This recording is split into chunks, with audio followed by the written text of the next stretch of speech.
陆军北军团一个军官伫休困期间呢，是对小港机场飞去到平湖，也毋过伊的行李内底煞互人发现有一粒 T74的枪支，伊家己承认讲这就是部队的，怀疑可能就是伫操演的时阵无细离去互落入去，也毋过这个检察官有关是爱来确认这粒枪支敢有威胁，才会决定敢要函送。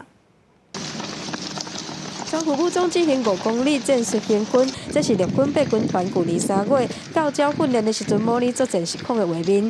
16号暗时，一名历史陆军八军团的资深上尉，休困期间坐飞机去平湖，做伫安检的时阵，互发现随身行李藏有一粒 T74白用机枪的枪支，伊承认这是部队的物件。 这个东西太扯了啦！军中的东西怎么可以带出去？而且还是子弹。哎呀，这可能管理的人员比较松散的，哎呀，不可能可以带子弹出来。要下海的会觉得说你带子弹就是一种很危险的行为，对啊，大家当然就会不放心。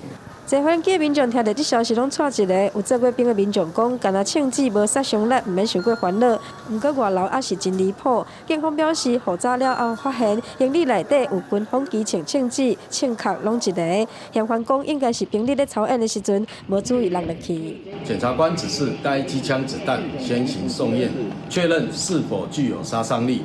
视鉴定结果，再依据《委婉枪炮弹药刀械管制条例》。 函送高雄地检署侦办，全力配合检警侦办，同步实施行政调查与弹药清点，并检讨为师人员责任。军方回应，这名上尉是中甲564旅，是休困期间家己去平湖，这案会配合着检警侦办，嘛会来追究相关的责任。后续会持续强化着军法及教育、军品管理，来维护部队的纪律。记者王刘婷丹向军广报道。